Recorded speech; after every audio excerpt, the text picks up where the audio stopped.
Le chapitre 9 de Luc présente une particularité qui ne peut pas ne pas frapper le lecteur. C'est la place qui est donnée à Élie. Non seulement sa personne est l'objet de fréquentes allusions, mais les événements racontés nous remettent constamment en mémoire des incidents parallèles dans sa propre vie. Ici, Jésus nourrit une foule affamée avec 5 pains et 2 poissons. Là, c'est une veuve sans ressources qui voit se multiplier miraculeusement son huile et sa farine. 1 Roi 17, 8, 16. Ici, c'est un père, là, c'est une mère qui implore l'un, Jésus l'autre, Élie pour la vie de leur fils. Tous deux sont exaucés, Luc 9, 37, 42, 1 Roi 17, 17, 24.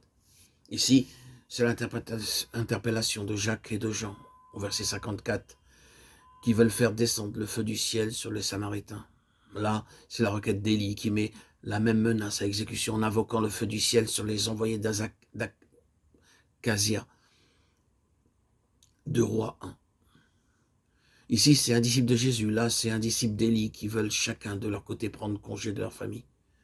Et dans les deux cas, c'est la charrue ou l'attelage qui est l'occasion d'une leçon de choses. Luc 9, 61, 62, 1 Roi 19, 19, 21. Sans parler du nom même d'Élie qui apparaît plusieurs fois au cours de ce chapitre. Tous ces éléments contribuent, chacun pour leur part, à donner à cette page des évangiles un caractère fortement évocateur. Sans effort, on est ramené par la pensée à cette époque lointaine qui vit paraître sur la scène de l'histoire la belle stature de ce serviteur de Dieu, la fidélité de son témoignage au milieu d'un peuple dévoyé, le magnifique retour à Dieu qui en fut la conséquence, nous reviennent en mémoire, en même temps que ce cri qu'il arrache enfin des lèvres de son peuple. C'est l'Éternel qui est Dieu, c'est l'Éternel qui est Dieu. Mais nous avons dans ce chapitre un incident qui surpasse manifestement tous les autres en importance. C'est la scène de la transfiguration qui fait intervenir Élie d'une façon particulièrement saillante. C'est de part et d'autre de cet événement central que nous voyons disposer dans le récit les allusions et les réminiscences dont nous venons de parler. Or, tout cela a une raison d'être. Que vient faire dans le présent cette grande figure du passé?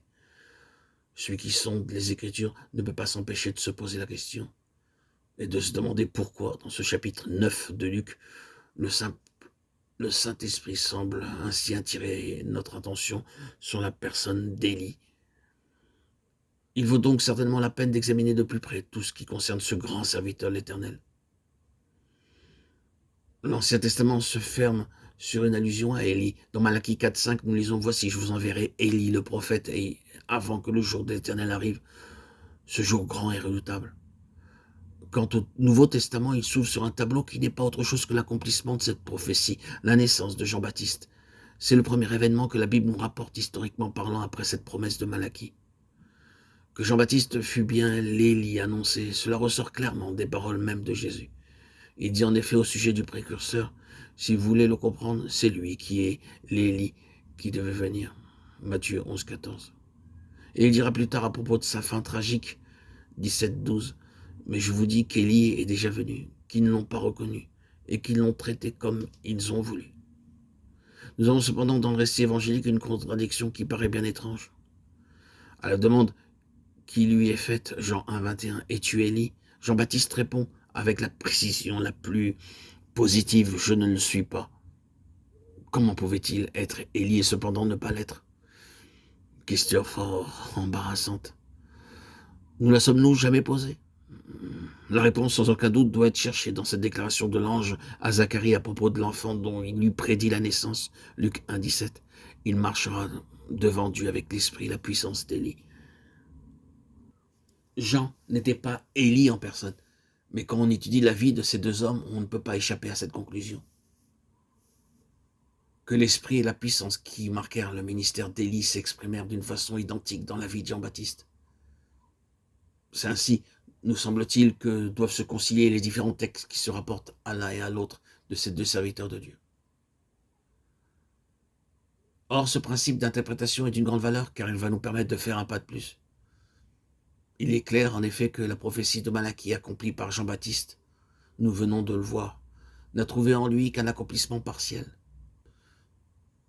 Le texte Malachie 4,5 fait allusion à un avenir beaucoup plus éloigné quand il parle du jour de l'Éternel.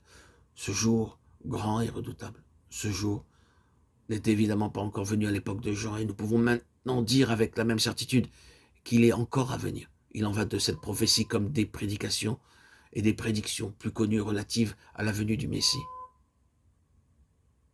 Elle devait avoir un double accomplissement, d'abord par la naissance du Seigneur Jésus à Bethléem, puis dans un avenir encore indéterminé par sa venue en gloire. Ceux qui lisaient ces prophéties voyaient tout l'avenir sur le même plan et ne discernaient pas les deux étapes successives de leur accomplissement. Tandis que pour nous, qui avons l'histoire postérieure pour nous éclairer, l'Ancien Testament, cette réalisation en deux fois, n'a rien qui nous étonne. Il en est de même pour la prophétie relative à la venue d'Élie. Elle paraît obscure à nos yeux, mais elle s'illumine d'une clarté nouvelle si l'on considère qu'elle doit avoir, elle aussi, un double accomplissement. Le premier a déjà eu lieu et le second est encore à venir. Jésus a dit positivement, Élie doit venir et rétablir toutes choses. Nous en venons donc tout naturellement à cette conclusion. C'est qu'avant de venir dans sa gloire, le Seigneur suscitera un Élie. Peut-être pas Élie en personne, mais un instrument, à tout le moins revêtu de l'esprit et de la puissance, qui se manifestera en lui. Or, puisque la venue du Seigneur est imminente, puisque parmi les enfants de Dieu vraiment spirituels, personne n'est dans le doute à cet égard, ne sommes-nous pas fondés à croire que c'est très prochainement que va se manifester cet instrument et que maintenant, sans doute, le Saint-Esprit est en train de le préparer, de le former? Et la question qui se pose à nous est la suivante. Sommes-nous peut-être impliqués personnellement dans la préparation de cet instrument? Dieu a-t-il les yeux sur nous pour voir si nous sommes prêts à entrer dans son plan? Cherche-t-il à nous mettre à part pour un service exceptionnel? Si cette Élie devait être une personnalité collective et que nous fussions appelés à en faire partie, l'heure ne serait-elle pas venue pour nous de nous reposer certaines questions et de nous préparer à monter plus haut? Il y a des choses qui sont trop exclusivement réservées à nos relations personnelles avec Dieu pour que nous puissions nous étendre sur ce sujet. Mais nous sommes certains qu'une étude attentive de la personne d'Élie pourra nous aider dans l'examen de notre position spirituelle et nous ouvrir les yeux à de nouveaux horizons. Et nous fera mieux comprendre en tout cas quelle est la nature de l'instrument que Dieu est en train de préparer. Car tout nous porte à croire que Dieu se prépare aujourd'hui un instrument nouveau, qu'il manifestera à son heure.